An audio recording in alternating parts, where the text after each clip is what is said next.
ఈ మాత్రం చేస్తే చాలండి, మనకేం అక్కల వేరే. శత్రువులు మిత్రులు అవుతారు వాళ్ళు, మనం మైత్రి పెంచుకోవచ్చు అలాగా. నిజంగా మనం ఈ కర్మ మనకు కనిపించందు కూడా కనిపిస్తుంది. భగవద్ దర్శనం మన ఎవరికీ కాల, నాతో సహా మీతో సహా ఎవరికీ కాల, కానీ అవుతుంది. రామకృష్ణ పరమహంస ఏం చెప్పాడు అంటే, ఎవని మనస్సు నిరంతరం భగవన్నామస్మరణలో రమిస్తుందో అతనికి ఈశ్వర సాక్షాత్కారం జరుగుతుంది, అన్ని సందేహాలు తీరిపోతాయి, ఇంకా ఏ సాధన అవసరం లేదు, దానికి తగిన సాధన చెయ్యాలి. మనం ఇంట్లో ఉండే కృష్ణుడు బొమ్మ మన కళ్ళ ఎదురుగా శ్రీకృష్ణుడిగా మారుతుందమ్మా, సందేహమే లేదు. పరిపూర్ణ విశ్వాసంతో నా తల్లి మీద, నా తండ్రి మీద నాకెంత విశ్వాసం ఉందో అంత విశ్వాసంతో భగవంతుడి మీద చెబుతున్నాం. మన విగ్రహాలు మనుషులు అవుతాయి, మనం ప్రయత్నం చేయాలి. మనం ఈ విగ్రహాన్ని ఇక్కడ మట్టి కొట్టుకుపోతుంటే దానికి దండ బారేసి, ద్వారకలో బేటి ద్వారక ఉంది, అక్కడికి వెళ్ళా. దేనికి నీకు బేటి ద్వారక పని లేక, ఇక్కడ నీ ఇంట్లో ఉన్న కృష్ణుడిని వదిలేసి ఇక్కడ అక్కడికి వెళ్ళి మనం ఏం చేస్తామంటే, అక్కడ ఏమిటి కుచేలుడు కృష్ణుడికి అటుకులు పెట్టేట, అందుకని అందరి దగ్గర బియ్యం జల్లిస్తున్నాం. అదో పెద్ద వ్యాపారం అయిపోయింది, బియ్యం వ్యాపారం అయిపోయింది. అక్కడ పెద్ద ఉయ్యాల్లో ఉంటుంది, వెళ్ళడం బియ్యం జల్లడం, బియ్యం తింటారా అంటే కృష్ణుడు అటుకులు తిన్నాడు కానీ బుద్ధి లేదు, అటుకులు దొరకలా బియ్యం జల్లుతారు. అయితే అందువల్ల ఏమైంది, చివరికి కృష్ణుడు బెచ్చగాడు అయ్యాడు. మనకు కలిసి వచ్చింది వెళ్ళి. పైగా ఈ బియ్యం జల్లడానికి 300 టికెట్, ఊరికే జల్లకూడదు అక్కడ. ఈ పిచ్చిలో మనం తిరిగేసి నేను బేటి ద్వారాకి వెళ్ళా, బియ్యం చల్లాని అదొక కబుర్లు చెబుతావు. కానీ ఇక్కడ ఇంట్లో ఉన్న కృష్ణ పరమాత్మ దగ్గర కూర్చొని 5 నిమిషాలు మాట్లాడావా, 5 నిమిషాలు మాట్లాడకుండా ఆయన్ని చూసావా, అది అగోచరము ప్రత్యక్షంబుగా నీ కనిపించని భగవంతుడు కూడా నీ ఇంట్లో విగ్రహం మానవ రూపంగా మారి నిన్ను అనుగ్రహించాలి అంటే సత్కర్మము, పట్టు వదలని తీవ్రత. నా తల్లి కనిపించింది, నా తండ్రి కనిపిస్తున్నాడు, నా భార్య కనపడింది, నా భర్త కనపడుతున్నాడు, దేవుడు ఎందుకు కనపడు, నాకు అంత తీవ్ర ప్రయత్నం చేయాలమా, ఒక ప్రహ్లాదుడిలాగా చెయ్యాలి, ఒక ధ్రువుడిలాగా చెయ్యాలి. అప్పుడు ఖచ్చితంగా జరుగుతుంది, అది కూడా జరుగుతుంది. అగోచరము ప్రత్యక్షంబుగా, కనిపించని దాన్ని కూడా కనిపించేలా చేస్తుంది. అంతేకాదు భగవంతుడి సంగతి అలా అట్టిపెట్టండి. మనకు ఒక విషయం తెలియలా, ఏదో శాస్త్ర సంబంధమైనది తెలియక ఇబ్బంది పడుతున్నాం. ఇది తెలిస్తే బాగుండు, ఇది తెలియాలి అని మీ ఇంట్లో ఉండే పూజా విగ్రహానికి మీరు నమస్కారం చేసుకుని అదే నామస్మరణ చేయండి. ఆశ్చర్యకరంగా 10-15 రోజులు కాకుండా మీ ఇంటికి ఎవరో వచ్చి ఆ విషయం చెబుతారు. అనుమానం ఏం లేదు అందులో, మీ ఇంటికి వచ్చి చెబుతారు. నేను అనుభవించే చెబుతున్నాను. భగవంతుడు అంత కరుణామయుడు. కొరియరే వస్తుందో తెలియదు, పోస్టే వస్తుందో తెలియదు, ఆ మనిషే వస్తాడో తెలియదు, మనకు కావలసిన సమాచారం ఇచ్చి వెళ్ళిపోతాడు. ఇది ఎందువల్ల జరుగుతుందంటే మన తపన. దాన్నే ఋషులు తపస్సు అన్నారు. దాన్ని వాల్మీకి 24 ఏళ్ళు పైన తపస్సు చేయబట్టి 24,000 శ్లోకాల రామాయణం రచించగలిగాడు. కవి ఎవడైనా అంతే, ముందు తపించాలి, తర్వాత రచించాలి. ఇప్పుడు జరుగుతున్న భాగవతం అంటే ముందు రచించేసి తర్వాత తపిస్తున్నారు సన్మానాల కోసం. అందుకని ఏం రావట్లేదు ఇక్కడ. ముందు రచించేశారు ఇక్కడ, తర్వాత ఎవడొస్తాడో చేతిలో పెడదాం, ఎవడొస్తాడు ఖాళీ, ఏం పెడతావు చేతిలో ఇక్కడ. వాడికి చదివే ఆసక్తి లేదు. వాడు పుస్తకం అటు ఇటు తెప్పి గెటప్ బాగుంది అంటాడు, గెటౌట్ అంటాడు. గెటప్ బాగుండడం అంటే పుస్తకం చదవడం మానేసి చదవడం. ఎవడో పెద్దవాడు వస్తే వాడి చేతిలో పుస్తకం పెడదామని చూస్తాం మనం చదవం, ఎవడో చదవడదా. ఎందుకంటే నువ్వు రచించి తప్పిస్తున్నావు మిత్రమా. నువ్వు కవివైతే తప్పించి రచించు. ముందు తపన పడు భగవంతుడి గురించి, తత్వం గురించి. తర్వాత నీకు ఏదైనా తెలిస్తే 4 ముక్కలు రాయి. లేకపోతే వ్యాసుడు రాశాడు, వాల్మీకి రాశాడు, నువ్వు రాయకపోయినా నష్టమేం లేదు. ఇక్కడ దేశం, సమాజం అనేది రాయని వాళ్ళ వల్ల ఇబ్బంది పడడం లేదండి, చదవని వాళ్ళ వల్ల ఇబ్బంది పడుతుంది. మనం పెంచవలసింది కవులు కాదండి, పాఠకులు.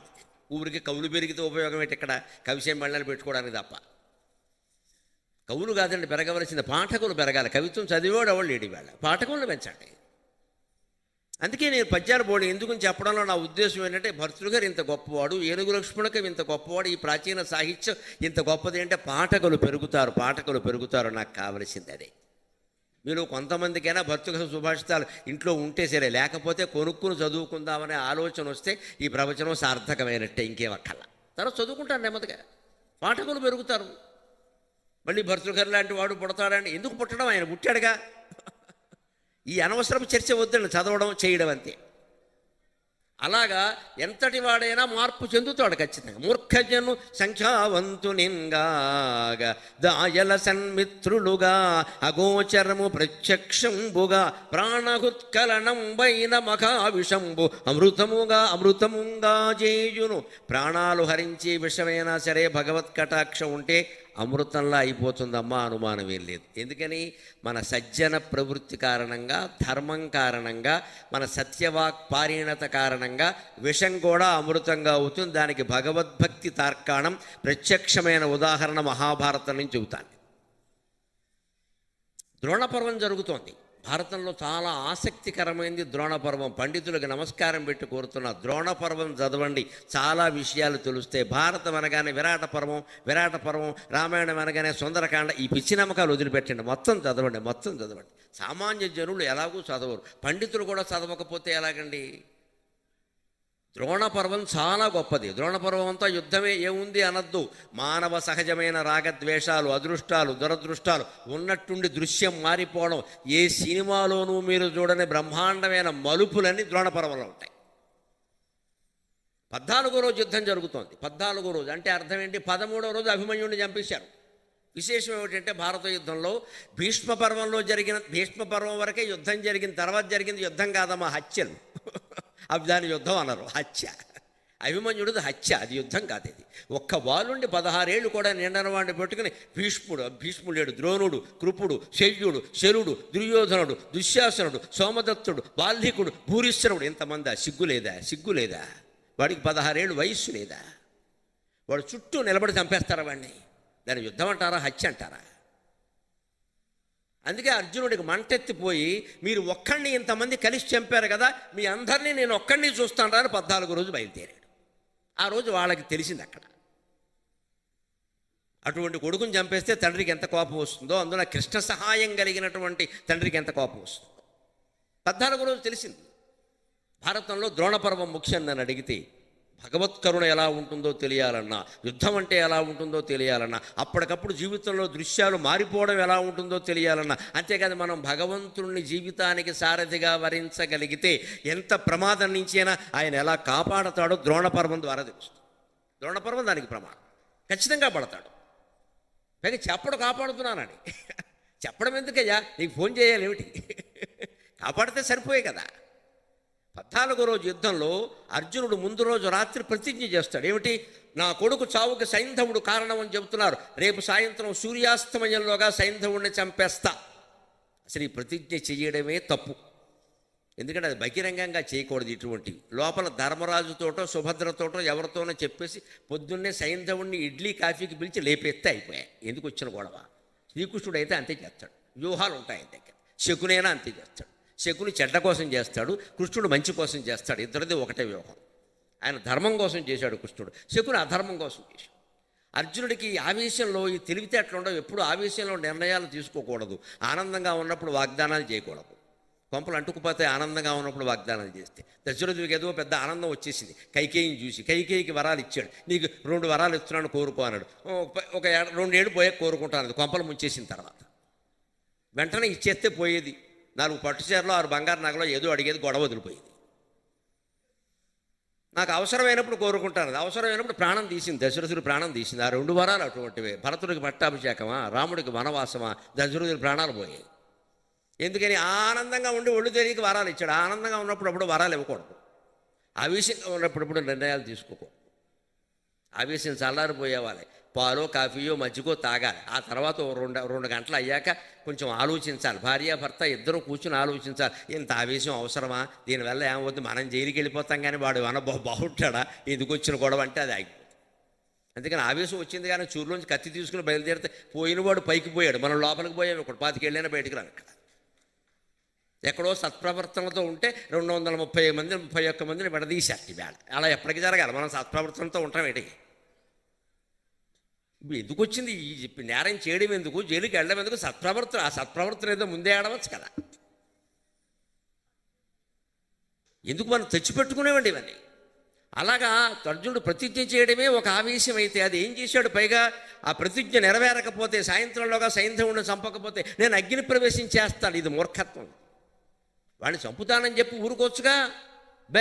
అగ్ని ప్రవేశం చేస్తా. అప్పుడు కౌరవులు ఏం భావించారు, అది డమడమడ వాయిద్యాలు మోగించారు. గూఢచారుల ద్వారా దుర్యోధనుడికి వెళ్ళిపోయింది. వాడేం తెలివి తక్కువవాడా, వాడు మొత్తం 3 లక్షల మందిని పెట్టి మధ్యలో పెట్టాడు. సైంధవుడు రమ్మను ఎలా వస్తాడు, 3 లక్షల మందిని పెట్టాడమ్మా. వాళ్ళు ఏమి ప్రవచనానికి వచ్చిన ప్రేక్షకులు కాదు, దండాలు పెట్టడానికి యోధులు, చంపేస్తారు పట్టుకుని. ఇక్కడ 3 లక్షల మందిని ఊసకోత కోస్తే తప్ప సైంధవుడిని చంపలేని పరిస్థితి. ఎవరు తెచ్చిపెట్టుకున్నారు? అర్జునుడు తెచ్చిపెట్టుకున్నాడు. నరుడికి నారాయణుడికి తేడా అదే. నరుడు నరుడే, నారాయణుడు నారాయణుడే. అందుకే నారాయణుడు రాత్రి అర్జునుడి దగ్గరికి వచ్చి, ఏమిటయ్యా ఇది పిచ్చి, నాకు చెప్పచ్చు కదా వాడిని చంపాలని ఉందని, నేనేదో ఉపాయం చెబుతాను కదా అంటే, బావా అనేశాను. మరి అయిపోయి అనేశాక ఏం చేస్తావు ఇప్పుడు? 6 ఎకరాలు అమ్మేయడమే. అయినా అర్జునుడు భక్తుడు కాబట్టి కృష్ణుడు కాపాడాడు. ఎలాగా? అందరినీ నరుక్కుంటూ బాణాలు వేసుకుంటూ కొన్ని వేల మందిని చంపుకుంటూ అయ్యో అర్జునుడు అనుకుంటూ ఉండగా వెడుతూ ఉంటే శృతాయుధుడు అని ఒకడు వచ్చాడు. శృతాయుధుడు, వాడి దగ్గర పెద్ద గద ఉంటుంది. వాడు ఆయుధం బాణాలు కాదు, గద. అది మంత్రప్రోక్తమైన గద. దాన్ని అస్త్రం అంటారు. శస్త్రం అంటే మామూలు బాణం, ఆయుధం. అస్త్రం, బాణం అంటే మామూలు బాణం. అది మామూలుగా చంపుతుంది, లేకపోతే కింద పడిపోతుంది. అస్త్రాలు ఉంటాయి కొన్ని. ఆ అస్త్రాలు ఎలా ఉంటాయంటే దాన్ని సరైన ప్రయోగం చేయకపోతే వెనక్కి వచ్చి వేసిన వాడిని కొట్టేస్తాయి. దానికి తగిన బలం ఉన్నవాడి మీదే వేయాలి. నీ ఇష్టం వచ్చినట్టు అస్త్రాలు వేయడానికి వెళ్ళి, అస్త్రం అంటే ఇప్పుడు మంత్రం ఉంటుంది దానికి. ఆ మంత్రం నియమం పెట్టుకుని ఇంటి దగ్గర 1,000,000 సార్లు జపించాలి. అలాంటి అస్త్రం ఒకటి శృతాయుధుడి దగ్గర ఉంది, అది గద. ఆ గద తీసుకుని యుద్ధానికి వచ్చారు. మామూలుగా ధనుర్బాణాలు కూడా ఉన్నాయి. వాడు యుద్ధం చేసి చివరికి అర్జునుడు కనపడి వాడిని ఏదో రకంగా చంపేద్దామని చూస్తుంటే అర్జునుడి మీద గద వేద్దామని వచ్చాడు. వాడు ఆ గద వేస్తే నిజంగా అర్జునుడు అయిపోయేవాడు. ఎందుకంటే వాడు సామాన్యుడు కాదు. ఒక క్షణంలో చెబుతాక ఆ ఇదేమిటి, వాడు వేద్దామని వస్తాడు. వేసేసరికి వాడు గద ప్రయోగించేసి కృష్ణ పరమాత్మ సారథ్యంలో ఉన్నవాడు టక్కుమని లేచి నిలబడతాడు. ఈయన ఎందుకు లేచాడో అర్జునుడికి అర్థం కాదు. ఆ గద వచ్చి ఈయనకి తగిలింది, అర్జునుడికి తగల్లా. భక్తుడు తినవలసిన దెబ్బలు తాను తింటాడమ్మా. భగవంతుడంతే అంత దయామయుడు. భగవంతుడు అంటే అంత దయ. ఉన్నట్టుండి లేచాడు ఇక్కడి నుంచి, పగ్గం వదిలేసి. ఆ గద వచ్చి ఇతనికి కృష్ణుడికి తగిలింది. కృష్ణుడిని ఏం చేయలా. అది ఏం చేయలేకపోయింది. విష్ణువు కాబట్టి చేయలేదు కాదు, ఆ మహిమ అక్కడ వ్యక్తం చేయాలి. ఆ గదతో ఉండే సమస్య ఏమిటంటే అది మంత్రప్రోక్తమైన గద. అది యుద్ధం చేసేవాడి మీద ప్రయోగించాలి కానీ యుద్ధం చేయని వాడి మీద ప్రయోగించవద్దు. అర్జునుడు యుద్ధం చేస్తున్నాడు కాబట్టి ఆయనకి తగులుంటే వాడు చచ్చిపోయేవాడు, అనుమానం వల్ల. కృష్ణ పరమాత్మ యుద్ధం చేయడంలా ఈయన మధ్యలో లేచి నిలబడడం వల్ల ఈయనకి తగిలింది. యుద్ధం చెయ్యని వాడి మీద ప్రయోగించడం తప్పు కాబట్టి ఆ గద వెనక్కి వెళ్ళి శృతాయుధుడిని కొట్టేసింది. శ్రీమద్ రమారమణ గోవిందో హరి. అర్జునుడికి పౌరుషం వచ్చింది. జీవుడు కదా, పౌరుషం ఎక్కువ.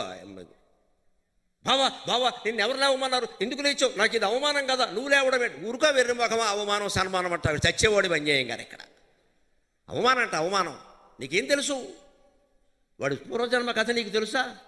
వాడు ఇదే కర్మ సిద్ధాంతం అంటే. వాడు ఎవడో నీకు తెలుసా? వాడు ఎవడనుకుంటావు? వరుణదేవునికి పుట్టాడు. వాళ్ళ అమ్మ ఎవరు? పర్ణాశ అని ఒక నది. పర్ణాశ అనే ఒక నదికి వరుణదేవుడికి పుట్టాడు. వాడు సామాన్యుడు కాదు. వాడు పుట్టగానే వాళ్ళ అమ్మ వరుణదేవుని ఏం వరం కోరింది అంటే, నా కొడుకుని ఎవ్వరూ చంపలేనంత గొప్ప ఆయుధాన్ని ఇమ్మని కోరింది భర్తని, వరుణుడిని. ఆయన ఈ గద ఇచ్చాడు. ఇస్తూ కూడా ఏమన్నాడంటే, ఎవరూ చంపలేకుండా అనేది కుదరదు, నువ్వేదో కోరితే మాత్రం నేనేం చేయను, నేను చనిపోతాను. బ్రహ్మ విష్ణు మహేశ్వరుడు సహా అందరికీ మరణం తప్పదు, పుట్టినవాడు గిట్టక తప్పదు, ఏ దృశ్యం తన్నశ్యం. అందుకని పర్ణాశ అనేది నువ్వు అటువంటి దురాశలు పెట్టుకోవద్దు, మరణం లేకుండా కుదరదు.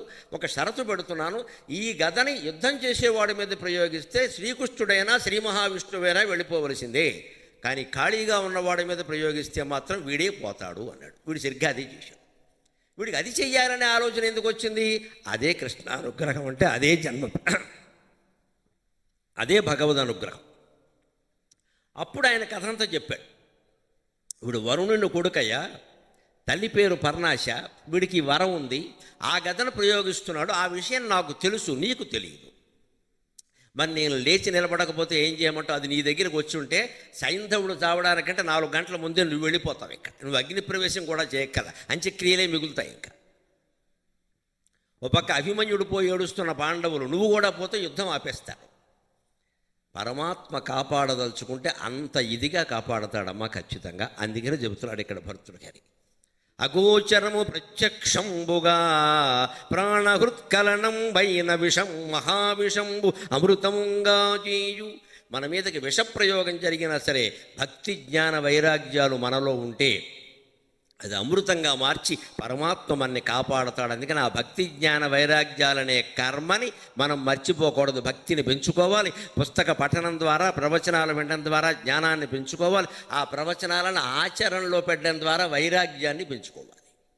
అప్పుడు ఏదైనా సరే మనం చేయగలుగుతాం. అందుకే తర్వాత ఒక శ్లోకంలో భర్తృ గారు ప్రత్యేకంగా చెబుతున్నాడు, చేసే ముందు కాస్త ఆలోచించి చేయండి, తర్వాత ఫలితం వచ్చాక బాధపడకండి. మనలో చాలామంది చేసేది ఇది, తోచింది ఏదో చేసి పారేస్తాం. ఫలితం అనుభవించాల్సి వచ్చేసరికి మాత్రం ముహూర్తం సరిగ్గా పెట్టలేదు, ముహూర్తం పెట్టినవాడు బాగానే పెట్టాడు, నువ్వు అధికంగా చేసావు, ఓవర్ యాక్షన్ చేసావు ఇక్కడ. లేకపోతే సంబంధం చెడిపోయింది అనుకోండి, విడాకులు అయ్యాయి అనుకోండి, గొడవలు వచ్చాయి. అసలు ఈ సంబంధం కుదిరిచ్చిన వాడు ఎవడో వాళ్ళ ఇంట్లో అందరికీ విడాకులే, వాడు కుదిరిస్తే ఏమవుతుంది? పిచ్చి నమ్మకాలండి మనవన్నీ ఇక్కడ. అసలు ఎదుటి వాళ్ళని ఎలా తిడదామా అని చూస్తూ ఉంటాం అంతే. మన పిల్లకి పెళ్ళి అవ్వాలి కదా, ఆయన ఏదో సంబంధం చేసి కష్టపడి పెళ్ళి అయ్యేలా చేస్తే విడాకులు అయితే ఆయన ఏం కారణం అండి? ఆయన ఏం చేస్తారంటే పైగా వాళ్ళ ఇంట్లో విడాకులు అయ్యి నువ్వు ఎంక్వైరీ ఎంత నిజమని చెప్పాను ఇక్కడ. అదేదో చేసే ముందే ఆలోచించి ఆయన చెప్పాడు సంబంధం, నేను ఇమ్మని ఎవడు చెప్పాడు? కాస్త ఆలోచించుకోవచ్చు కదా, చెప్పగానే ఇచ్చేయాలా? గుణవద్వా కుర్వత కార్యమాదౌ. దానికి భర్తృగారి సమాధానం చెబుతున్నాడు, ఆలోచించలేరా? బుర్ర లేదా? బుద్ధి లేదా? మంచి చెడ్డ తెలియదా? చదువుకున్నారు కదా, 10 మందిని చూస్తున్నారు కదా, ఎందుకు ఆవేశపడి నిర్ణయాలు తీసుకుంటారు? గుణవద్వా కుర్వత కార్యమాదౌ పరిణతిరవధార్య చర్వయత్ పరిణతిరవధార్య సుయత్నేన పండితః పరిణతిరవధార్య యత్నతః పండితేన పరిణతిరవధార్య యత్నతః పండితేన అతిరభస కృతానాం కర్మణాం ఆవిపత్తేః అతిరభస కృతానాం కర్మణాం ఆవిపత్తేః భవతి హృదయదాహి శల్యతుల్యో విపాకః భవతి హృదయదాహి శల్యతుల్యో విపాకః. గుణవదగుణవద్వా కార్య కుర్వత కార్యమాదౌ. చేసే పని గుణవత్ మంచిది కావచ్చు, అగుణవద్వా చెడ్డదేనా కావచ్చు. చెడ్డ పని చేయాలనిపించదు అనిపించనివ్వండి. నా మనస్సులో ఎందుకో ఈ మధ్యన చెడు ఆలోచనలు వస్తాను అని ఎవరికి చెప్పకండి, కొంపలు అంటుకుపోతాయి, ముద్ర వేసేస్తారు. చెప్పకూడదు. ఆలోచన అన్నాక చెడు మంచి ఏదో ఒకటి ఉంటుందమ్మా, రాకేమవుతుంది? ఎందుకు చెబుతున్నావు ఊరికే బయటికి? అవన్నీ వడ వాగేయకూడదు, అందరి దగ్గర లోకమైపోతాం. మనసులో వచ్చే ఆలోచనలన్నీ చెప్పేస్తారా? అలాగ మనస్సు అంటే గాలివాటం అండి, దానికో లెక్క ఉందా? గుణవదగుణవద్వా కుర్వత కార్యమాదౌ. మంచి పని చేయొచ్చు, మంచి ఆలోచన రావచ్చు, మనకి చెడ్డ ఆలోచన రావచ్చు, చెయ్యాలని అనిపించవచ్చు, ఆవేశంలో ఒక్కోసారి అనిపిస్తుంది. కాస్త ఆలోచించు. పరిణతిర విధావధార్య యత్నత పండితేన. నువ్వు పెద్ద శాస్త్రాలు చదివిన పండితుడు కావక్కల, లోకజ్ఞానం ఉందిగా. శ్లోకజ్ఞానం లేకపోయినా లోకజ్ఞానం ఉందిగా. మీ బంధువులు లేరా? మిత్రులు లేరా? మీ కుటుంబాల్లో జరిగిన కథలు లేవా? వాళ్ళని అడిగితే చెప్పరా? ఆవేశం వచ్చిందని చేసేయడమే వెంటనే. అంటే పరిణతి అవధార్య. పరిణతి అంటే మెచ్యూర్డ్ మైండ్. కాస్త మెచ్యూరిటీతో ఆలోచించు, తర్వాత జరిగే పరిణామాలు ఏమిటి. భార్య మీదో, భర్త మీదో, పిల్లల మీదో, ఎవరి మీదో కోపం వచ్చిందండి, వెంటనే పొడి చేస్తారా? పొడి చేస్తావు, బాగానే ఉంది. భార్య మీద అనుమానం వచ్చింది, పొడి చేసావు, ఏం జరిగింది? ఆవిడ పైకి పోయింది, వీళ్ళు లోపలికి పోయాడు, పిల్లలు అనాథలు అయ్యారు. ఈ పాపం ఎవరిది? ఈ పాపం ఎవరిది? నిజంగా ఆవిడంత ఘోరమో నేరమో చేస్తే కూర్చోబెట్టి తేల్చుకోవయ్యా. పొడి చేస్తే ఏమిటి వస్తుంది? పుట్టింటి వాళ్ళని పిల్లలు కూర్చోబెట్టి తెలుసుకో, పంపేయి అవసరమైతే. పిల్లలు నేను చూసుకుంటాను, నాకు అక్కర్లేదని చెప్పు. అలా చేసిన తర్వాత ఇంక దేనికి సంసారం? ఇన్ని మార్గాలు ఉన్నాయి. అందుకని కత్తి ఉంది కదా, నాకు ఆవేశం ఆపుకోలేక పొడి చేసా. ఎవరికి నష్టమైంది? తప్పు చేసిన ఆవిడ వెళ్ళిపోయింది పైకి, ఆవిడకి శిక్షే పడిందో రక్షే పడిందో పోయింది. వీడేమయ్యాడు? జైలుకి వెళ్ళాడు. ఏ తప్పు చేయని 2 పిల్లలు అనాథలైపోయారండి. ఎన్ని పేపర్లో ఎన్ని వార్తలు వస్తున్నాయో గమనించండి. ఇలాంటి భార్యనా అంతే, ఈవిడికి ఏదో వంకర సంబంధం ఏర్పడింది ఇక్కడ, అంతే. సుపారీ ఇచ్చేయి, లేపేయి. ప్రియుడు సాయంతో భర్తను లేపేసిన భార్య. కలియుగంలోనే మాత్రమే వింటాం ఈ వార్తలు, ఇంకెక్కడ వినం. వాడు సాయంటే వీడిని లేపేసింది, తర్వాత వాడితో సుఖపడుతుందా? చివరికి పోలీసులు 2 పట్టుకున్నారు. పట్టుకున్నాకే కదా పేపర్లో వచ్చింది, లేకపోతే మనకెలా తెలుస్తుంది? వీళ్ళిద్దరు ఏమయ్యారు? జైల్లో ఉన్నారు. ఏమైంది? ఏమి సుఖపడ్డారు? జైల్లో వీళ్ళిద్దరికి చెరో గది ఇస్తారు, ఒక గది ఇవ్వరు. అంత అజ్ఞానులు ఎవరు లేరు పోలీసులు. ఒక గది ఇస్తే ఏం జరుగుతుందో అందరికీ తెలుసు. మరి ఎందుకు చేసినట్టు ఇది? సహజంగా లోకంలో ఉండే ఉదాహరణ చెబుతున్నానమ్మా. పవిత్రమో అపవిత్రమో జరుగుతున్నాయి కదా, కాస్త ఆలోచించడమా. ఈవేళ పత్రికలో ఒక వార్త చూసి అయ్యి బాబు, కర్మ సిద్ధాంతం అంటే ఇదేరా అనుకున్నాను. ఒక పురోహితుడు ఒకరింట్లో కర్మకాండ చేయించడానికి వెళ్ళి లిఫ్ట్ గుంతలో పడి చనిపోయాడు. నిర్ణయం లిఫ్ట్ గుంత. ఎలా జరిగిందో ఊహించండి. నేను క్షుణ్ణంగా చదివాను ఆ వార్త, చిన్నదే. ఎలా జరుగుతుంది అసలు ఇది? లిఫ్ట్ గుంతలో ఎలా పడతాడు తెలియదా? లిఫ్టు కటకటాలు తీస్తే కానీ లిఫ్ట్ ఎక్కలేం కదా అసలు. అది సరిగ్గా లిఫ్ట్ ఎక్కడికి రాకపోతే కటకటాలు తీయడం వీలు కాదు కదా సాధారణంగా. పైగా తెలియదా అది గొంతో లిఫ్ట్ తెలియదా? పడిపోతాడా? అంటే చాలా పెద్ద మనిషి అండి. బండి అక్కడ పెట్టాడు అపార్ట్మెంట్ కింద, 2వ అంతస్తుకి వెళ్ళాలి. 2వ అంతస్తుకి అసలు లిఫ్ట్ ఎక్కలేదు, నడిచి వెళ్ళచ్చు. పోలే, కావాలనుకున్నాడు, వెళ్ళాడు, బాగానే ఉంది. బండి తాళం వేసేటప్పుడు ఈయనకి ఫోన్ వచ్చింది. ఆ ఫోన్ మాట్లాడుతూ వచ్చాడు ఇక్కడికి. పెద్ద సీన్ అది. లేకపోతే జరగవండి ఇలాంటివి. ఫోన్ మాట్లాడుతూ వచ్చి ఓ నొక్కాడు. అక్కడ 5 నుంచి వరుసగా అంకెలు ఉంటాయి కదా, నొక్కాడు. ఈయన కింద గ్రౌండ్ ఫ్లోర్కి రావాలి, ఓ నొక్కాడు. అక్కడ జీ వచ్చిందో 1 వచ్చిందో, అసలు వచ్చిందో రాలేదో, నీకు జ్వరం వచ్చిందో చూసుకోవాలా? లేదు. ఫోన్ బాగున్నావా? చూసుకో, నేను వస్తానులే అన్నాడు. ఈయన అందులో కాలేశాడు, వెళ్ళిపోయాడు అక్కడికి. ఈయన కర్మ కొద్దీ ఏం జరిగింది? ఆ లిఫ్ట్ తెరుచుకుంది. దాన్నే కర్మ అంట. అది తెరుచుకోవడం ఏంటండి? లిఫ్ట్ వస్తే కానీ తెరుచుకోదు కదా, కటకటాలు తెరుచుకుంది. తెరుచుకున్నవాడు ఏం చేశాడు? అది ఎదురుగా చూసి కాలేస్తే లిఫ్ట్ లేదు, గుంత అని తెలుస్తుంది. ఈయన ఇటు తిరిగి ఫోన్ మాట్లాడుతూ ఎడంకాలు వేసాడు, పడిపోయాడు. అందులో అటు తిరిగి ఫోన్ మాట్లాడటం ఏంటండి? అంటే లిఫ్ట్ వచ్చే వరకు ఆగడానికి, లిఫ్ట్ చూసుకోవడానికి కూడా మనకు బుర్ర పనిచేయకపోతే, ప్రాణాలు పోకపోతే ఏమవుతాయి? ఇప్పుడు దీనికి ఎన్ని జన్మల కర్మని అంటకడతారు మీరు? పని లేక వీడు అజ్ఞానం కర్మ. అది ఫోన్ మాట్లాడడం అంతకంటే పెద్ద దద్యనం. మన పూర్వజన్మ కర్మ అంటే ఏమిటంటే పెద్ద ఫోనే, స్మార్ట్ ఫోనే మన కర్మ. రోడ్డు దాటుతూ ఫోన్ మాట్లాడతావా? బండి మీద పెడుతూ ఫోన్ మాట్లాడతావా? కారు డ్రైవింగ్ చేస్తూ ఫోన్ మాట్లాడతావా? నీకు ప్రాణాలు మాత్రం కావాలా? ఎక్కడి నుంచి ఉంటాయి మిత్రమా? ఇప్పుడు అంత అత్యవసరమా? ఏమీ లేదండి, ఇక్కడ ఏమీ లేదు. అసలు మనకు పెద్ద జబ్బు ఏమిటంటే, ఎవళ్ళు ఏం పంపినా వెంటనే ఏదో జవాబు పెట్టాలి. నవ్వు ముఖమో, ఏడుపు ముఖమో, కోతి ముఖమో, కుక్క ముఖమో, 16 ముఖాలు ఉంటాయి ఇక్కడ. ఓ ముఖం పెట్ట. ఎందుకు ముఖం? ఏడుపు ముఖం అందరికీ తెలుసు. ఇక్కడ దేనికి స్పందించకుండా ఉంటే వాడు 10 రోజుల్లో పంపడం మానేస్తాడు. గొడవలేదు, చెరుదులిపోయింది. దేనికి స్పందించకూడదు. అసలు పొద్దున్న 9 గంటల్లోగా ఫోన్ మాట్లాడాము అంటే ఆధ్యాత్మికతలో అడుగు కూడా ముందుకు వెయ్యలేదు అని అర్థం. అమ్మ, మనం మానేయాలి, ఖచ్చితంగా మానేయాలి. After 9 only. పొద్దున్న లేచాక స్నానం ఉండదా, సంధ్యావందనం ఉండదా, పూజ ఉండదా, దేవుడు దయ్యం ఏముండదా? ఈ దిక్కుమాలింది పట్టు కూర్చుంటా ఉంటే పొద్దున్నే అర్ధరాత్రి జరిగిన హత్యలు, మానభంగాలన్నీ మనకు తెలియాలా? వేరే శుభవార్తల వెంకటేశ్వర సుప్రభాతమా? ఒక నియమం పెట్టుకోవాలి. 9 వరకు ఫోన్ మాట్లాడద్దు. ఎవడు పిలుస్తాడండి? మన ఉద్యోగం చేసే యజమాని కూడా 9 పిలవడమ్మా. వాడికి తెలుసు, వాడు స్నానం చేయాలిగా. అడగచ్చు కూడా, మరి 9 ఫోన్ అయితే ఎలాగండి, మీరు 9 తర్వాత చేయండి చెప్పచ్చు. ఎవరైనా అర్థం చేసుకుంటా. లేదు, మనకి పెద్ద ఫీలింగ్ ఏంటంటే ఫ్రెండ్షిప్లు పోతాయి, బోడీ ఫ్రెండ్షిప్లు. ప్రాణం పోతే శవం అమ్మా. మనం ఎవరు ఫ్రెండ్షిప్ చేసేవాళ్ళు లేరు, మొత్త ప్రేత పిశాచాలు తప్ప. ఏమిటి ఫ్రెండ్షిప్లు? అర్థం లేనివి. రాత్రి 10 కూడా ఫోన్ మాట్లాడటం. అప్పుడు కూడా ఫోన్ పక్కలో పెట్టుకోవడం. ఫోన్లో లైటింగ్ ఉంటుంది. తల దగ్గర దీపం పెట్టారంటే అర్థం ఏంటి? శవం అని అర్థం. అక్కడ దేనికి పెడతారు తల దగ్గర దీపం? ఫోన్ తల దగ్గర ఎలా పెట్టుకుంటారండి? అవతల బారేయాలి కదా. అబ్బే, భర్తనైనా వదిలేస్తాం, భార్యనైనా వదిలేస్తాం, కానీ స్మార్ట్ ఫోన్ వదలడం. అది పక్కలో అలా ఉండాల్సిందే. ఏమో ఎప్పుడే వస్తుంది, ఏడు వచ్చేది కడుపు నొప్పి. ఎప్పుడే వస్తుంది, ఏమిటి వచ్చేది? ఎవడమ్మా అర్ధరాత్రి ఫోన్ చేసేది? చేయొద్దని చెప్పు. ఈ మాత్రం తెగింపు లేకపోతే ఆధ్యాత్మికత దేనికండి? అంటే ఏమిటి? అనేక రకాల నష్టాలు కలిగినా సరే మన జీవితం మొత్తం మీద కాపాడేది అధ్యాత్మ పరిజ్ఞానం ఒక్కటే, మరో పరిజ్ఞానం లేదమ్మా. కేవలం తత్వజ్ఞానం, కేవలం philosophy saves you my friend, saves you. కేవలం ఫిలాసఫీ, కేవలం తత్వజ్ఞానం, కవిత్వం కానీ, పాండిత్యం కానీ, శాస్త్రాలు కానీ, రాజకీయాలు కానీ ఏవీ మనని కాపాడలేవు. కేవలం తత్వజ్ఞానం. ఆ తత్వజ్ఞానం పొందడానికి మొదటి మెట్టు కదా ఆధ్యాత్మికత. ఓ జపం చేసుకోవడం, ధ్యానం చేసుకోవడం, పూజ చేసుకోవడం, గుళ్ళోకి వెళ్ళడం, అభిషేకం చేసుకోవడం. ఏమీ కాకపోతే ఓ రోజు నోరు మూసుకో, అది అన్నిటికంటే గొప్ప జ్ఞానం. ఈ రోజు నేను నోరు మూసుకుంటానంటే అది మహాజ్ఞానం. నువ్వు వశిష్ఠుడంత గొప్పవాడివి. నోరు మూసుకుంటే చాలా సమస్త లోకాలు బాగుంటాయి. అది ఏది చేత కాదా అంత పొద్దున్నే ఫోన్ మాట్లాడాలా? ఇప్పుడు బండి దిగాడు పురోహితుడు, లిఫ్ట్ దగ్గరికి వెళ్ళి అప్పుడు ఫోన్ మాట్లాడాలండి? పైకి వెళ్ళాక మాట్లాడుకోవచ్చుగా, వాళ్ళు కాఫీయో టీయో ఇస్తారుగా, తాగుతూ మాట్లాడుకోవచ్చు కదా. ఈలోపు ఇలా మాట్లాడుతూ వెళ్ళాడు, చూసుకోకుండా ఎడంకాలు అందులో వేసాడు, పడిపోయాడు. పైకి వీడి కర్మగాలి, వీడు పడగానే ఆ పైది కిందికి దిగింది, మొత్తం ముక్కలైపోయాడమ్మ మనిషి. పైది కిందకి పడింది, వీడు వెనకాల వచ్చింది, అంటే అది స్టార్ట్ అయింది, నొక్కాడు కదా మరి, ఈయన పడగానే వచ్చింది అది.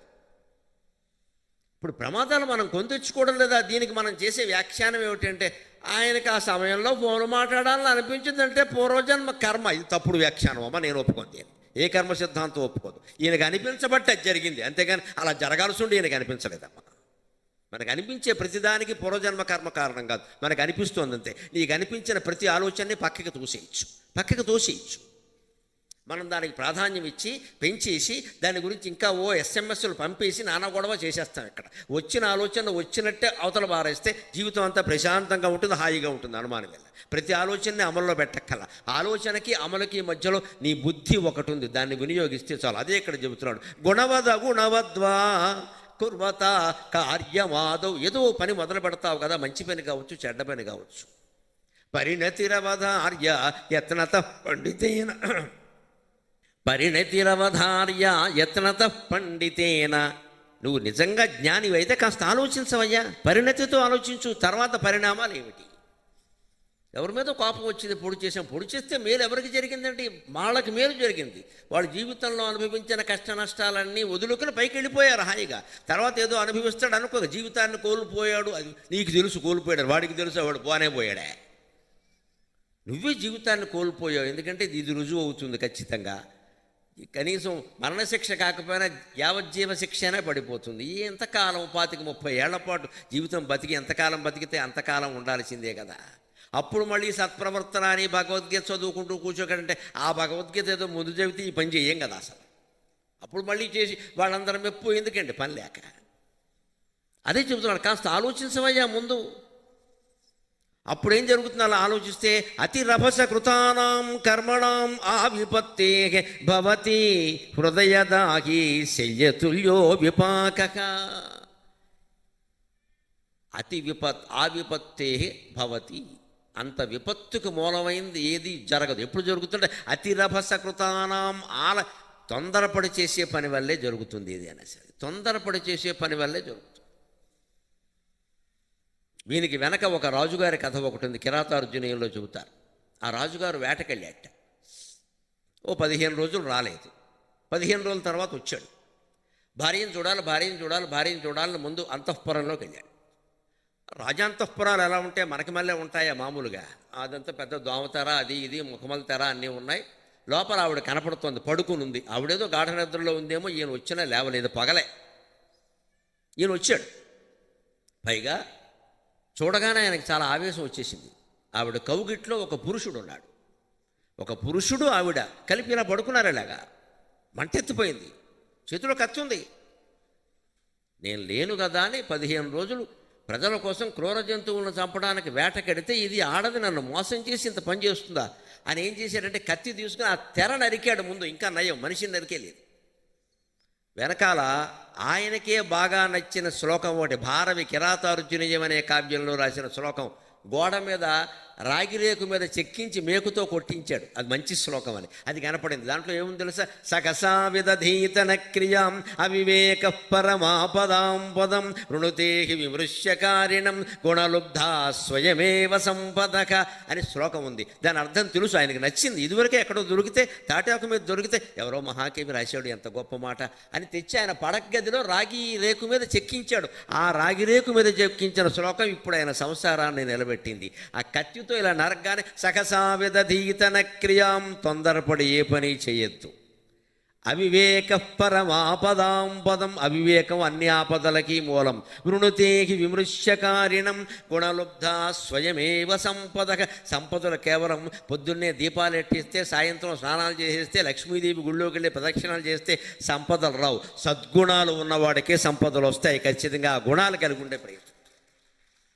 విష్ణుమూర్తిని లక్ష్మీదేవి ఎప్పుడూ విడిచిపెట్టదు, నిత్యానపాయం. ఎందుకంటే ఆయన అందంగా ఉంటాడని కాదమ్మా, ఆయన సద్గుణవంతుడు, పరమ వైరాగ్యవంతుడు, ఎప్పుడూ నిర్మలంగా ఉంటాడు.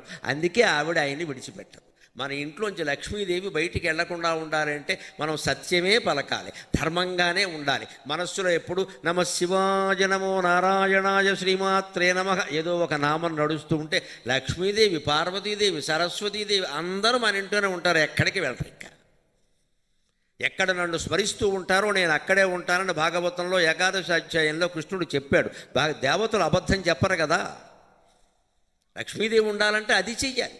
అంతేగా మేము పొద్దున్న దీపాలు పెట్టేసామండి, అదే మామూలు అవన్నీ ఆచార సంప్రదాయాలు, పెట్టుకోవద్దని ఎవరు అలా. ఏడు మొహం పెట్టుకోవడం కంటే స్నానం చేసి దీపం పెట్టడం మంచిది. కానీ ఇలా స్నానం చేసి 2 దీపాలు పెట్టి ఏదో వస్తుంది ఏమీ రాదు, బాకీ నోటీస్ వస్తుంది, ఇక్కడ ఈఎంఐ కట్టమని. నువ్వు దీపాలు పెట్టినంత మాత్రం లక్ష్మీదేవి వచ్చేది అక్కడ. నీ బుద్ధి మంచిది అవ్వాలి కదా, జ్ఞానదీపం పెట్టాలి కదా. గుండెల్లో గుమ్మల్లో దీపం పెడితే నాకు గుండెల్లో దీపం పెట్టినప్పుడు చేసేవన్నీ తప్పులు. దీపం పెట్టేస్తే దేవతలు ఏమన్నా మన పిచ్చి పిచ్చి వేషాలకు కాకాలకు లొంగరని దేవతలు ఎప్పుడు కఠినమైన తపస్సుకు లొంగుతారమ్మా. కాకాలకు లొంగరు దేవతలు. ఖచ్చితంగా కఠిన తపస్సు చేయాలి, సత్యానికి కట్టుబడాలి, ధర్మానికి కట్టుబడాలి, నిరంతరం మనస్సులో భగవత్ స్మరణ చెయ్యాలి, అప్పుడే దేవతలు లొంగుతారు. అందుకని ఆ శ్లోకం అర్థం ఏంటంటే, విమర్శించి పనిచేసేవాడిని సంపదలు వరిస్తాయి కానీ ఆవేశంతో పనిచేసేవాడిని వరించవయ్యా అనగానే ఆ రాజుకు వచ్చింది ఆలోచన. ఎక్కడికి పోయింది, ఆడది ఇక్కడే ఉంది, ఆ పరాయి మొగాడు కూడా ఇక్కడే ఉన్నాడు, వేస్తే ఇద్దరిని వేసేయచ్చు, లేకపోతే భటుల్ని పిలిస్తే వేసేస్తారు, అసలు తేల్చుకుందాం విషయం అని అక్కడ ఆ కత్తి పక్కన పెట్టి ఇలా చూస్తే ఆవిడ లేచి ఏడుస్తూ వచ్చి కాళ్ళ మీద పడి, ఏమండి ఎప్పుడు వచ్చారు, నేను వెర్రి ఆనందంలో నేను పట్టించుకోలేదు, మన అబ్బాయి 20 ఏళ్ల క్రితం తప్పిపోయాడు చూసారా, అడవుల్లో తప్పిపోయాడు అనుకున్నాం, వాడు ఇప్పుడు వచ్చారండి, ఎంత అదృష్టం అండి అని చెప్పిందండి. వాడికి ఇప్పుడు 25 ఏళ్ళు. ఇప్పుడు వయస్సు అప్పటి లెక్కల ప్రకారం 40 ఏళ్ళు ఉంటాయి. 15 ఏళ్ళు 16 ఏళ్ళకే సంతానం కలిగేవారు. అప్పుడు 40 ఏళ్ళ ఆడది, 25 ఏళ్ల మగాడు. ఈయన అపార్థం చేసుకున్నాడు. ఇంత చేస్తే కన్న కొడుకు, వాడు తప్పిపోయి 20 ఏళ్ళు అవుతుంటే 25 ఏళ్ళు వచ్చాక ఇప్పుడు ఇంటికి వస్తే తల్లి వాడిని ఎలా వదిలిపెడుతుందండి? ప్రపంచాన్ని ఎలా వదిలేస్తుందిగా నా కొడుకును వదిలిపెడుతున్న ఆనందంతో ఆవిడ అలా పడుకుని ఒళ్ళు తెలియట్లేదు ఆవిడకి. అది ఈయన అపార్థం చేసుకున్నాడు. భారవి కిరాతార్జునీయంలో కావ్యం రాసిన ఒక్క శ్లోకం వల్ల ఒక రాజుగారి సంసారం నిలబడిందమ్మా. మన సాహిత్యం ఎంత గొప్పదో ఆలోచించండి, సాహిత్యం ఎంత గొప్పదో ఆలోచించండి. మన సంసారాలు నిలబడాలంటే ఈ శ్లోకాలు, ఈ పద్యాలు వినాలి, చదవాలి, ఆచరణలో పెట్టాలి. ఆవేశపడితే ఉపయోగం ఏంటి? అతిరభసకృతానాం కర్మణాం ఆవిపత్తేహే. అతి తొందరపడి ఆవేశంలో ఏదైనా పని చేశావంటే ఆ ప్రమాదం ఎలా ఉంటుందంటే, భవతి హృదయ దాహి శయ్యతుల్యో విపాక. నీ గుండెలు మండిపోయేంత శిక్ష పడిపోతుంది. హృదయ దాహి, నీ గుండెలు మండిపోయేంత శిక్ష పడిపోతుంది. జీవితాంతం జైల్లో కూర్చుని లేకపోతే బయట కూర్చుని అయ్యో ఎలా అయింది, ఆ క్షణికావేశంలో నువ్వు ఎన్ని క్షణికాలన్నా ఇక్కడ ఎవడో ఏమి ఇక్కడ. నీకు ముద్దాయి భోజనం సాంబార్ అన్నం ఖాయం, సత్తుపళ్ళెంలో సాంబార్ అన్నం ఖాయం, నువ్వేమన్నా. ఆ పోలీసు ఎంత చెప్పినా కూడా మరి అదే కొంచెం ఆలోచించుకోవాలి అంటాడు ఆయన కూడా. ఏమంటాడు మాత్రం, శిక్ష తప్పించలేరు కదా, మరి అదే ముందు ఆలోచించుంటే అలా చేసుకోవచ్చు కదా, ఎందుకు ఇలా నాశనం చేసుకుంటున్నారు జీవితాన్ని అంటాడు. ఎందుకంటే జీవితం ఎంత గొప్పదో తెలుసా, మనం ఎప్పుడు ఎలా ఉంటామో ఎవరూ చెప్పలేరండి. నిన్నటి వరకు మహారాజులుగా ఉన్నారు, ఇవాళ ప్రతిపక్షంలో ఉన్నారు. నిన్నటి వరకు ప్రతిపక్షంలో ఉండే రోడ్ల మీద తిరిగిన వాళ్ళు ఇవాళ సింహాసనాలు ఎక్కారు. ఇంతకంటే దైవలీలకు ఉదాహరణ అక్కల. ఇవాళ వీళ్ళు అరిచి గీ పెట్టినా వాళ్ళు అరిచి గీ పెట్టినా మార్పులు వస్తాయి. 5 ఏళ్ల వరకు అందరూ ఆగాల్సింది. నేను ఇంత మహారాజుని, నా చుట్టూ వాళ్ళు ఉండేవారు. దానికే భర్తగారు చెబుతున్నాడు, ఎలాగో తెలుసా, అదంతా మాయ. సా రమ్యా నగరీ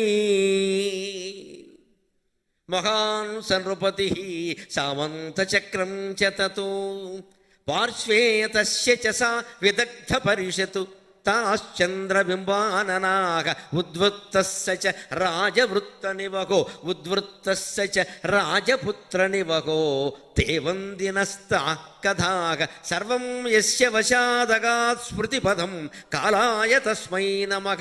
సర్వం యస్య వశాదగాత్ స్మృతిపదం కాలాయ తస్మై నమః. సా రమ్యానగరీ, అది మహా గొప్ప రాజధాని. మహాన్ నృపతికి, ఆ పాలకుడు కూడా చాలా గొప్పవాడు, మహాభోగాలన్నీ అనుభవించాడు, ప్రజలందరి చేత కీర్తింపబడి ఉండొచ్చు, అది వేరే విషయం. సామంత చక్రం చేతతు, ఆయన్ని సేవించే వాళ్ళందరూ సామంతరాజులు ఉన్నారు, అధికారులు అందరూ కూడా ఆయన ముందు చేతులు కట్టుకుని నిలబడ్డారు. ఇవాళ వాళ్ళందరూ ఏం చేస్తున్నారు, పాత వాళ్ళని వదిలేశారు, కొత్త వాళ్ళ దగ్గర చేతులు కట్టుకున్నారు. చేతులు కట్టుకోవడమే వీళ్ళ పని. చేతులు మారలేదమ్మా, కట్టుకోవడం కూడా మారలేదు. ఎవరి దగ్గర చేతులు కట్టుకున్నారో వారే మారారు అంతకంటే. ఇది కనపడటంలా ఇక్కడ. వెనకటికి ఎవడో పండితుడిని రాజుగారు అడిగట్టే, దేవుడు ఏం చేస్తూ ఉంటాడండి అన్నట్ట. పైవాడిని కిందికి దించుతాడు, కిందివాడిని పైకి దించుతాడు, అదే పైకి ఎక్కిస్తాడు, అదే పని అన్నట్ట. ఎందుకంటే అదో ఆట, అదో సరదా. ఉందామన్నా ఉంచడు, చెప్పాలి కదా, మంచికి చెడ్డకి దేనికైనా సరే.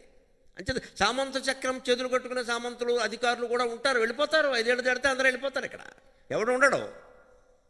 నాతో నేను మాత్రమే ఉంటాను అని ఏ మనిషి అనుకోగలుగుతాడో వాడు ఆత్మజ్ఞానం పొందుతాడు, వాడు ప్రశాంతంగా ఉంటాడు. నాతో నేను మాత్రమే ఉంటాను, ఇంకెవరూ ఉండరు. ఇళ్లల్లోనైనా మనం ఇంతే. అందుకే ఇప్పటి నుంచే ఏకాంతంగా ఉండడం అలవాటు చేసుకోవాలి. ఇంట్లో అందరూ ఏదైనా పేరెంట్ అనకో పెళ్ళికో వెళ్ళి నువ్వు ఒక్కడివి ఉండి ఇక్కడ కాపలా కాసుకుంటాడు, ఇంతకంటే అదృష్టం లేదు, మీరు వెళ్ళిపోండి అని చెప్పాలి. వెళ్ళగానే తలుపేసేయాలి. నన్ను తీసుకెళ్ళట్లేదు నన్ను ఎవరో పట్టించుకోవడం. యమధర్మరాజు పట్టించుకుంటాడు త్వరలో, కంగారు పడక. ఏడు పట్టించుకునేది? మన ఎవడు పట్టించుకోకపోతే మనం కూడా వాళ్ళని పట్టించుకోకలేదు కదా. పట్టించుకుంటే ఆవుదాం, మనం పట్టించుకోవాలి, వాడికి పట్టించాలి. ఎందుకు వచ్చిన కూడా ఇది వదిలేయి. ఇంట్లో ఏకాంతం దొరికితే అంతకంటే అదృష్టం ఉందండి. హైగా కూర్చో, జపం చేసుకో, మంచి పుస్తకం చదువుకో. ఎందుకు వచ్చిన గోల ఇది? మనం దాన్ని అంగీకరించలేం. మనం దాన్ని అంగీకరించినంత వరకు దుఃఖాలు పోవండి, అనుమానం ఏం లేదు. ఏకాంతంగా ఉండాలి, జపం చేయాలి. నాతో నేనే ఉంటాను, ఇంకెవరూ ఉండరనే సత్యం గ్రహిస్తే ఎక్కడైనా సుఖంగానే ఉంటాం. స్వర్గలోకంలో కూడా సుఖంగానే ఉంటాం. వీరుండాలి వారు ఉండాలి అనుకోబట్టే బంధాలు ఎక్కువ అవుతున్నాయి ఇక్కడ. అంటే ఈ మహారాజు ఉన్నాడు, మహానగరం ఉంది, సామంతరాజులు ఉన్నారు. పార్శ్వేదస్య సా విదగ్ధ పరిషత్, పండితులు కవులు అందరూ ఆయన సేవిస్తున్నారు. ఉగాదికి పద్యాలు పాడుతున్నారు ఇక్కడ. బ్రహ్మాండంగా. పదవులు ఇచ్చాక పాడరేటి, బోళ్ళు పాటలు పాడతారు. పదవి అయిపోగానే ఆపేస్తారు. పార్శ్వేదస్య సా పదగ్ధ పరిషత్ తాశ్చంద్రబింబాననాహ, ఎంతోమంది అందమైన స్త్రీలు ఆయనకి మంగళహారతులు ఇస్తున్నారు. ఇస్తారు, మరి పదవిలో ఉన్నాడు. తర్వాత దిగిపోతే ఏమిస్తారో చూడాలి. చీపురుకట్లు వస్తాయి ఇక్కడ. ఉద్వృత్తశ్చ రాజపుత్ర నివకక, ఆయన కుటుంబం, ఆయన కొడుకులు, కోడళ్ళు, కూతుళ్ళు, అల్లుళ్ళు, బంధువులందరికీ మహావైభవం పట్టేస్తూ మరి పదవిలో ఉన్నాడు కాబట్టి. తే వందినగా పొగిడేవాళ్ళు చాలామంది ఉన్నారు. ఆ కథలన్నీ ఏమయ్యాయంటే తా కథాహ సర్వం యస్య వశాత్ అగాత్ స్మృతి పదం కాలాయ తస్మై నమః. ఏ కాలగర్భంలో అవన్నీ కలిసిపోయాయో కానీ ఈవేళ ఆ వైభవాలేవి కనపడడం లేదు కదా అన్నాడు. ఇంకొకరికి పట్టచ్చు, వీరికి రేపు ఉండకపోవచ్చు, ఉంటాయో మనం ఏం చెప్పలేము. అక్కడ వారు చేసుకున్న కర్మ, మళ్ళీ చెబుతున్న కర్మ అంటే ఈ జన్మ కర్మ, పూర్వజన్మ కాదు. మీరు ఈ జన్మలో చేసిన సత్పరిపాలన, సత్కర్మ, సత్క్రియ, దాన్ని బట్టి భవిష్యత్ ఆధారపడి ఉంటుందండి. అనుమానమేముంది? అందుకని ఎవరైనా రాజకీయాల్లో ఉన్నా సరే ఆ పదవులు నిలబడాలంటే ప్రజలకి నిజమైన మేలు చేయాలి. 2 రాష్ట్రాల వాళ్ళకి ఒక్కటే పాటించాలని నాకు తెలుసు, అయినా ప్రవచనకర్తగా చెప్పడం నా విధి. ఉచిత పథకాలు మొత్తం ఆపేసి ఉపాధి కల్పన చేయమనండి. 2 రాష్ట్రాలు బాగుంటాయి. ఇదే శాసనసభ. ప్రజలందరూ చప్పట్లు కొట్టారు. జడ్జి గారు కూడా ఉన్నారు. తీర్మానం అయిపోయి. ఈ మాట ఎవడు ప్రపంచంలో ఉచిత పథకాలు ఇస్తున్నవాడు కూడా కాదని అనలేడు. వేదిక మీద కాదంటే మనకి ఎంతకు వస్తే ఆయన చెప్పిందే నిజమంటాడు. ఉచిత పథకాలు మొత్తం రద్దని చెప్పి ఉపాధి కల్పన చేయమని కుటుంబానికి ఉద్యోగం ఇవ్వండి. మరి ఈ ముష్టి ఏమిటి ఇక్కడ? నీకు 5,000 ఇస్తా, నీకు 10,000 ఇస్తా, ఏంటిది? అవి అందవలసిన వాడికి అందవు, ఎవడికో అందుతాయి. ఇక్కడ ఏమైంది? అన్నీ తీసుకున్నారు శుభ్రంగా, ఆడు గుద్దేశారు, అయిపోయి గొడవ. మొత్తం తీసుకున్నారు, అక్కడ ఇక్కడ కూడా ఎవరికి వేయాలో వాడికే వేశారు. మొన్న ఎన్నికలకు ముందు మా వాచ్మెన్ ఆంధ్రాకి అడిగితే వాడు ఇళ్ళు వచ్చాక సరదాకి అడిగా. వాళ్ళ దగ్గర అసలు ప్రపంచం అంతా అక్కడే ఉండే. ఎవరికి వేసేవారో ఓటు అన్నారు. అది చెప్తే బాగుండు. పర్వాలేదు, నేను ఎవరికి చెప్పాలి, ఎప్పుడు సభలోనే చెప్తాను, ఇంకెవరికి చెప్పనన్నా. అలాంటి వాళ్ళతో మాట్లాడితే ప్రపంచం అంతా తెలుస్తుందండి. అందుకని నేను మొహమాట పడుతున్నాడు. ఏమన్నా డబ్బులు ఇచ్చారా? ఇద్దరు ఇచ్చారట. అప్పుడు నేను అన్నాను, సార్ ఊరే నీకేనా నీతి ఉండాలి కదరా, ఎవడికి వేస్తావో వాడి దగ్గర పుచ్చుకోవాలి కానీ ఇద్దరి దగ్గర అలా పుచ్చుకుంటావురా అన్న. మీకేం తెలుసండి ఈ బాధ? మీకు ఎవరో మీరు ఎవరికి ఎవరు కూడా మీకేం తెలుసు? పుచ్చుకోకపోతే ఆడు కొడతాడు సార్ అన్నాడు. అదో గొడవమ్మా. మరి అది ఇప్పుడు ఒకటి దగ్గర పుచ్చుకొని రెండో వాడి దగ్గర పుచ్చుకోలేదు అంటే నువ్వు నాకు వెయ్యవు అన్నమాట, నీ సంగతి చూస్తా అంటాడు. ఎందుకు వచ్చిన గొడవ ఇది? అందుకని ఇద్దరి దగ్గర చెరో 2,000 పుచ్చేసుకున్నాడు హాయిగా. వీడికి ఎవరికి ఇష్టమైందో వాడికి. ఇప్పుడు ఎవరు వెర్రి వెధవలయ్యారు? 2 పార్టీల వాళ్ళు వెధవలయ్యారు. మా వాచ్మెన్ తెలివైన వాడు అయ్యాడు. వాడిని శుభ్రంగా కొత్త కోడల్ని మేనక పల్లకీలో పెట్టి కూర్చోబెట్టి తీసుకెళ్ళినట్టుగా హైదరాబాద్ నుంచి రాజమండ్రి వరకు ఖర్చులు ఇప్పించి తీసుకెళ్లారు. ఓటు దగ్గరికి కూడా తీసుకెళ్లారు. వీడు ఓటు ఎవడికి వేశాడు? ఇక్కడ ఉన్నప్పుడు ఎవడికి వేయాలనుకున్నాడో వాడికే వేశాడు. ఎంత కొట్టేశాడు? 4,000 కొట్టేశాడు. ఇప్పుడు ఎవడు తెలివైనవాడు అంటే సామాన్యులే తెలివైనవాడు ఈ నాయకుల కంటే. ఇప్పుడు వాడు ఎలాగో వాడు వేదలుచుకున్న వాడికే వేస్తాడు అన్నప్పుడు నువ్వు డబ్బులు ఇయడం ఎందుకు అది దండగా, వీడు సంతృప్తి కోసం అంతే. ఇక్కడ అంటే పెద్ద మాయ నడుస్తుంది. ఇది మహామాయ, మహాసత్వ, మహాశక్తి, మహారథి అని అమ్మవారి మాయ నడుస్తుంది. నాయకులు మాయలో పడుతున్నారు, ప్రజలు మాయలో పడుతున్నారు, అందరూ మాయలో పడుతున్నారు. ఇక్కడ ఎవడు బాగుపడుతున్నాడో అర్థం కావట్లా.